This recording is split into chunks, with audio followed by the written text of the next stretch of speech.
فلنس کی جو ہے وہ ڈیفینیشن بتائی. ایکسیلنس کا بڑا تعلق ہے مائنڈ فلنس کے ساتھ, اور احسان. ایکسیلنس کا مطلب ہے احسان. نماز میں احسان کیا ہے؟ میں آپ کو ایک بڑی زبردست بات بتاتا ہوں کہ ایک کمپنی کے مینیجر تھے plus also you can say owner تھے.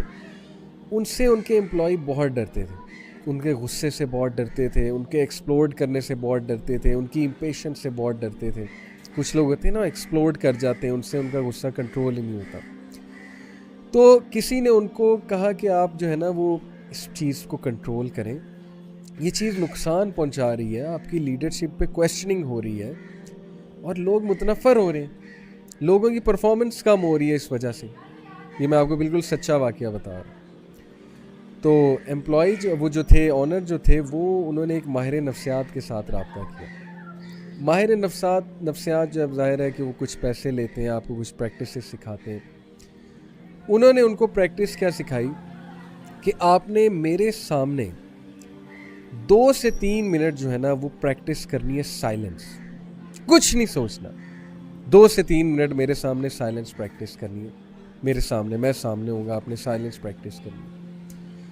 انہوں نے کوشش کی, انہوں نے کہا کہ نہیں ہوتی. مطلب میرے ذہن میں تھاٹس آنے لگ گئے ہیں, میرا فوکس آؤٹ ہو گیا ہے, مجھے غصہ چڑھ رہا ہے, میں یہاں پہ کیوں بیٹھا ہوا, نہیں ہو رہا مجھ سے. انہوں نے کہا پھر کریں. پھر کروایا, تھوڑی بہتر پرفارمنس ہوئی, پھر کروایا اور بہتر پرفارمنس ہوئی. انہوں نے کہا اب آپ نے اس کو پریکٹس کرتے جانا ہے میرے پاس آ کے. کچھ بھی نہیں ہے, صرف یہ کہ سائلنس پریکٹس کرا رہے ہیں انہیں کہ چپ کر کے میرے سامنے بیٹھ جائیں. اچھا, نیکسٹ ٹاسک ان کا یہ کہ اب آپ نے اکیلے میں, اب میں نہیں سامنے بیٹھوں گا, اب آپ نے کمپلیٹلی اکیلے میں اپنے تھاٹس کو کنٹرول کرنا ہے, فوکس رہنا ہے, سائلنس کو پریکٹس کرنا ہے, ساری چیزوں کو, دنیا کو ایک سائڈ پہ لگا دینا ہے, اور you have to be silent in your mind as well. یہ بڑا مشکل کام ہے, مائنڈ کو بھی سائلنٹ کرنا. اب ان کی یہ پریکٹس شروع ہوتی گئی, وہ اس میں ایکسپرٹ ہوئے, پریکٹس کر کے نیورونز کے کنیکشنز بنتے ہیں نا. جب آپ کوئی چیز پریکٹس کرتے ہو تو اوبویسلی نیورونز آپس میں کنیکشنز بناتے ہیں اس ہیبٹ کے حوالے سے. سائلنس کی ہیبٹ پریکٹس ہو رہی, فوکس کی ہیبٹ پریکٹس ہو رہی ہے. اتنا فائدہ ہوا انہیں ان ایکسرسائزز کا کہ اب کوئی بھی بندہ ان کے سامنے کوئی ان کے مزاج کے خلاف بات کرتا, یا کوئی بھی بندہ کوئی ایسی بات کرتا جس سے ان کو غصہ چڑھنے کا کوئی چانس تھا, اب ان میں پیشنس بھی آ گئی, فوکس بھی آ گیا, اور سائلنس رہنے کی عادت تو تھی ہی, وہ بھی سیکھی وہاں جا کے. And he was so amazed کہ یار یہ آپ نے مجھے کیا کرایا, مطلب it has literally changed me. Then psychologist نے انہیں کہا کہ یہ جو چیز میں نے آپ کو سکھائی ہے نا, یہ نماز ہے. نماز میں ہم کیا کرتے ہیں؟ اگر ہم نماز کو صحیح سے پڑھیں, ہم سائلنٹ رہتے ہیں نماز میں. سائلنٹ سے مراد ہے کہ وہ باتیں تو نہیں کرتے نا جو ہم روز مرہ میں کرتے, ہم صرف اللہ کی یاد جو ہے اس کو اسٹیبلش کرتے. جیسے اللہ تعالیٰ نے موسیٰ علیہ السلام کو کہا تھا اقیم الصلاۃ لذکری, کہ اے موسیٰ میری نماز قائم کرو میری یاد کو قائم کرنے کے لیے, میرے ذکر کو قائم کرنے کے لیے. ہم اللہ کو یاد کرتے ہیں نماز میں. اچھا, اس سے کیا ہے کہ ہم سائلنٹ رہ رہے ہیں, ہم فوکس کر رہے ہیں, ہم میں صبر آ رہا ہے, پیشنس آ رہی, ہم نے کوئی حرکت نہیں کرنی. ہم نے اپنی نماز میں تھاٹس کو ریزسٹ کرنا ہے, وسوسوں کو ریزسٹ کرنا ہے. ہم نے ادھر ادھر کی سوچوں کو نہیں سوچنا, ہم نے ان الفاظ پہ غور کرنا ہے. ہم نے سجدہ کرتے ہوئے اللہ تعالیٰ ایسے فیل کرنا ہے کہ اللہ تعالیٰ سے ہم باتیں کر رہے ہیں, ہم اللہ تعالیٰ کے بہت قریب ہیں. اور یہی میں حدیث آپ کو سنا دوں, صحیح مسلم کی حدیث ہے. نبی اکرم صلی اللہ علیہ وسلم نے کہا الاحسان ان تعبد اللہ کانک تراہ فان لم تکن تراہ فانہ یراک. صحیح مسلم حدیث نمبر 1. ایکسیلنس, احسان کیا ہے کہ تم اللہ کی ورشپ کرتے ہو ایز ایف یو سی ہم. اب اس کا یہ مطلب نہیں کہ اللہ کی امیج بنا لینی ہے. ایز ایف یو سی ہم سے مراد ہے کہ تم اپنے مائنڈ میں یہ لاؤ, یہ تھاٹ لاؤ کہ جیسے اللہ سبحانہ و تعالیٰ تمہیں دیکھ رہا ہے. اور اگر تم یہ نہیں کر سکتے, for if you do not see him then surely he sees you, پھر یہ تھاٹ لاؤ کہ وہ تمہیں دیکھ رہا ہے. یہ ہے احسان. اب جو بندہ اس طرح سے نماز پڑھے گا, آپ سوچیں کہ وہ کتنی اس کی ہیلپ ہوگی. اس کا فوکس بنے گا, اس میں سے امپیشنس جائے گی, اس کو سائلنس کی پریکٹس ہوگی, اس کو صبر کی پریکٹس ہوگی, اس میں کمپوزر آئے گا. آپ خود دیکھیے کہ نماز ہمیں کیا سکھاتی ہے. ہمیں نماز میں یہ بتایا گیا ہے کہ آپ اللہ اکبر جب کہتے ہو آپ اپنی نظروں کو سجدے کی طرف جو ہے وہ رکھو, سجدے کی جو سپاٹ ہے اس طرف اپنی آنکھوں کو لے کے جاؤ.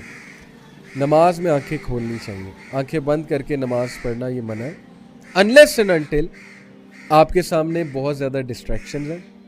ادروائز آنکھیں کھول کے نماز پڑھنی چاہیے. نبی صلی اللہ علیہ وسلم نے باقاعدہ حکم دیا ہے. ہمیں کہا گیا کہ آنکھیں کھول کے سجدے کی جگہ دیکھو, یعنی ایک جگہ فوکس کرو اور اپنے الفاظ پہ فوکس کرو. This is building our mindfulness as well as focus, جس کی آج کے دور میں اشد ضرورت ہے. اس کے بعد ہم سجدے میں جاتے ہیں, رکوع میں جاتے ہیں, اتحیہ میں بیٹھتے ہیں. ایک ایک چیز, ایک ایک موومنٹ ہمیں کیا سکھا رہی ہے, سنکرونائزیشن, صبر, کمپوزر. اب انفارچونیٹلی ہماری نمازیں کس طرح کی ہیں جس میں نہ فوکس ہے, نہ اس میں صبر ہے, نہ اس میں اللہ تعالیٰ کی یاد دہانی ہے. اس میں ہم اٹیچ دنیا کے ساتھ ہی ہوتے ہیں. ہم نماز میں کوئی پلاننگ کر رہے ہوتے ہیں, کوئی تھاٹ سوچ رہے ہوتے ہیں. بہت مشکل ہو چکا ہے فوکس رہ کے نماز. اور لوگ یہ بڑا سوال کرتے ہیں کہ how to be focused in صلاح. The answer is just be focused.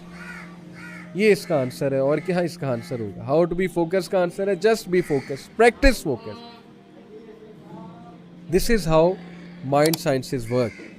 Practice کریں فوکس رہنے کو, پریکٹس کریں. تھوڑی بہت ریزسٹنٹ شروع میں آئے گی, پھر آئے گی, پھر آئے گی, آہستہ آہستہ عادت بن جائے گی. جیسے وہ سائیکالوجسٹ نے کیا انہیں کہا کہ ابھی آپ ریزسٹ نہیں کر پا رہے, تھوڑا اور کریں, آپ میں عادت آ جائے گی. تھوڑا اور پریکٹس کریں, آ جائے گی. کرتے کرتے کرتے کرتے آ گئی عادت. تو صلاح is the most important activity of the day. نماز سے زیادہ امپورٹنٹ ایکٹیویٹی کوئی نہیں ہے ہماری زندگی میں. اور اگر امپورٹنٹ ترین ایکٹیویٹی کا یہ حال ہے, زیادہ تر تو پڑھتے نہیں, اللہ تعالیٰ سب کو ہدایت دے, ہمیں بھی ہدایت دے.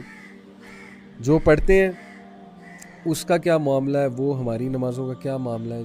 جلد بازی بہت زیادہ, امپیشنس بہت زیادہ, اور بس سر سے اتارنے والی بات ہے.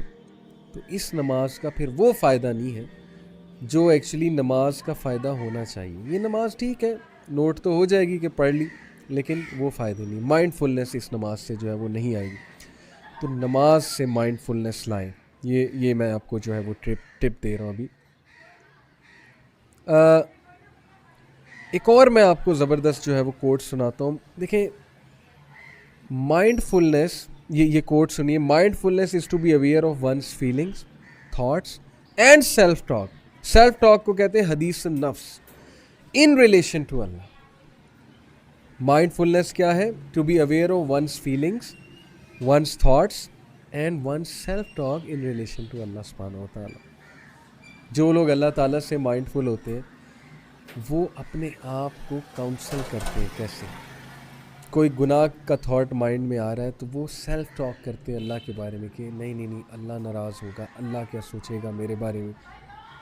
اللہ سے باتیں شروع کر دیتے کہ اللہ مجھے بچا لے, مجھ پہ حاوی ہو رہا ہے یہ تھاٹ, اے اللہ میری مدد فرما. مائنڈ فل ہے نا اللہ کے بارے میں. جو مائنڈ فل ہی نہیں ہے وہ اللہ سے باتیں ہی نہیں کرتے, وہ اللہ تعالیٰ سے رجوع ہی نہیں کرتے اس ٹائم پہ. وہ اس تھاٹ کو جو ہے وہ پریفر کرتے ہیں جو تھاٹ جو ہے وہ ان کے مائنڈز میں جنم لے چکا ہے, اور اللہ تعالیٰ کو وہ یاد ہی نہیں کرتے, اعوذ باللہ ہی نہیں پڑھتے ہیں, تھاٹ کو ریزسٹ ہی نہیں کرتے. اور پھر یہ چیز ان کی عادت بنتی جاتی ہے اور آہستہ آہستہ ان کو اوور تھنکنگ کی عادت ہو جاتی. جیسا کہ ناظرین آپ نے سنا کہ اگر ہم لوگوں کی نظر میں عزت چاہتے ہیں تو خاموش رہنا سیکھ لیں, یعنی خاموشی کی عادت اپنا لیں. جیسا کہ ایک واقعہ بتایا گیا کہ کمپنی کا ایک مالک تھا جو غصے کا بہت تیز تھا. کمپنی کے سارے امپلائی اس کے غصے سے بہت زیادہ تنگ تھے.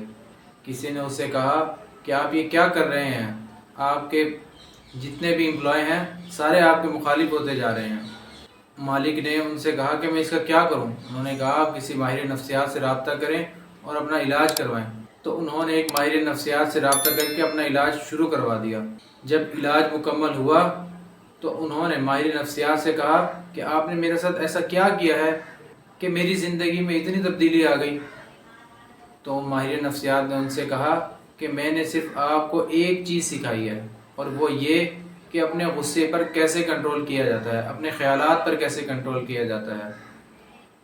یہی چیز ہمیں ہماری نماز سکھاتی ہے۔ اگر آج ہم مسلمان اپنی زندگی میں دین لے آئیں تو ہمیں اس طرح کی چھوٹی چھوٹی مشکلات کو برداشت نہ کرنا پڑے۔ ہمیں اپنی دنیا کی زندگی کے ساتھ اپنی آخرت کی تیاری کرنے کی بھی ضرورت ہے۔ یہ دنیا کی زندگی عارضی زندگی ہے، اور آخرت کی زندگی ہمیشہ ہمیشہ کی زندگی ہے۔ ہمیں نماز کی پابندی کے ساتھ اور دین کے مکمل طور پر اپنی زندگی میں لانے کی ضرورت ہے۔ ملتے ہیں اسی طرح کی ایک اور انٹرسٹنگ ویڈیو میں، جب تک اپنا خیال رکھیے گا۔ اللہ حافظ۔